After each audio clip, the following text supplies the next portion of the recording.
Fixing की जब हम बात करते हैं तो वो 1999 का दौर याद आता है, जब भारत की टीम फिक्सिंग के दलदल में धंस चुकी थी और पूरी टीम को दोबारा से बनाना पड़ा। लेकिन फिक्सिंग ने इसके अलावा भी बहुत सारे खेल प्रेमियों को निराश किया है समय समय पर। जानेंगे इस वीडियो में। अगर आपको ये वीडियो अच्छी लगे तो इस वीडियो को लाइक करें, शेयर करें, चैनल को सब्सक्राइब करना ना भूलें और घंटी बजाएं ताकि इस तरह के वीडियोस मैं आपके लिए लाता रहूं। फिक्सिंग की जब हम बात करते हैं तो उस दौर की बात करते हैं, 1999 के उस काले समय की बात करते हैं जब भारतीय क्रिकेट फिक्सिंग के दलदल में धंस चुकी थी। लेकिन फिक्सिंग की शुरुआत इससे कहीं पहले हो चुकी थी और 1994 में पहला ऐसा कांड सामने आया था, जॉन द बुकमेकर, जिसमें शेन वॉर्न और मार्क वॉ को जॉन नाम के एक बुक मेकर ने अप्रोच किया और अप्रोच करने के बाद उसने उनसे कुछ जानकारी मांगी, पिच के बारे में जानकारी मांगी और कई चीजों के बारे में जानकारी मांगी और उन्हें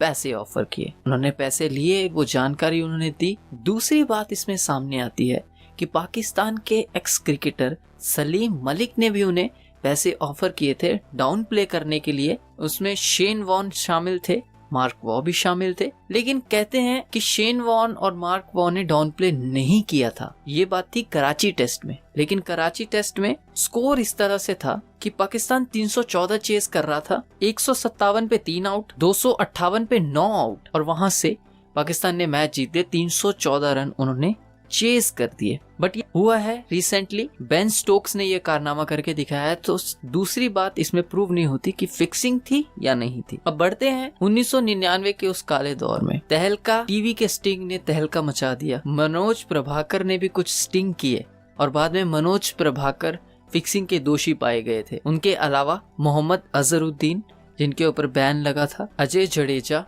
अजय शर्मा, इन सब के ऊपर बैन लगा था।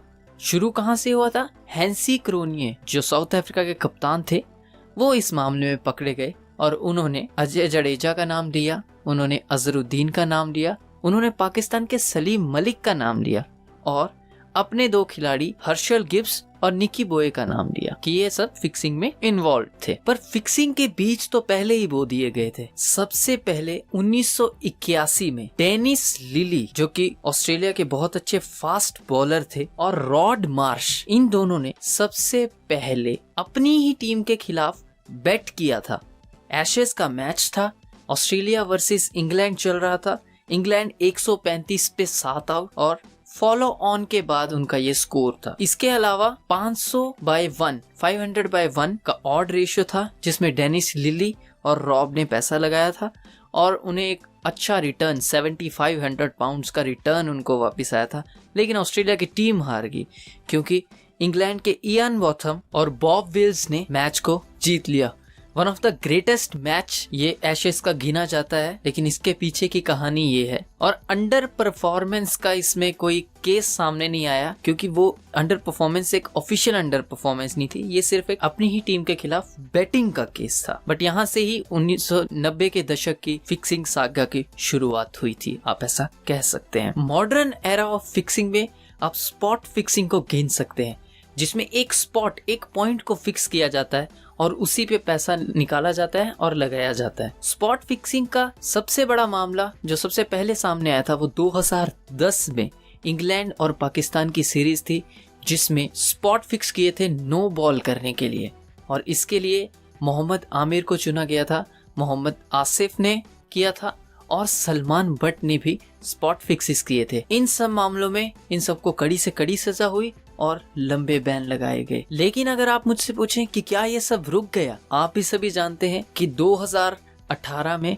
मुनावर फाइल्स नाम से एक स्टिंग ऑपरेशन किया गया था अल जजीरा की तरफ से, जिसमें चौंकाने वाले खुलासे सामने आए, जिसमें एक गाले टेस्ट की पिच को चेंज किया गया, पिच को मैनिपुलेट किया गया। श्रीलंका और इंग्लैंड का मैच 3 दिन के अंदर वो मैच गाले में खत्म हो गया और उस मैच में पिच को फिक्स कर दिया गया था। इसके अलावा उसी स्टिंग में बताया गया कि भारत और श्रीलंका का टेस्ट मैच, श्रीलंका और ऑस्ट्रेलिया का टेस्ट मैच, ये टेस्ट मैच जो थे वो फिक्स किए गए थे।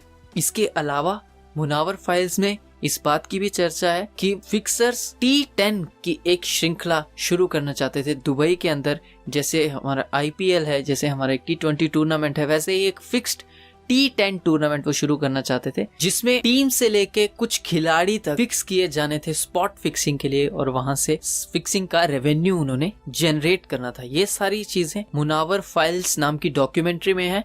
आप नीचे कमेंट कर सकते हैं, मैं आपको वो डॉक्यूमेंट्री डिस्क्रिप्शन में डाल दूंगा, तो आप वो डॉक्यूमेंट्री देख सकते हैं। बहुत ही अच्छी डॉक्यूमेंट्री है। फिक्सिंग का कैंसर अभी भी चल रहा है और नए मामले सामने आते हैं। ये कुछ 5 बड़े मामले थे जिसने क्रिकेट जगत को हिला दिया, ये मैं आपके सामने लेके आया हूँ।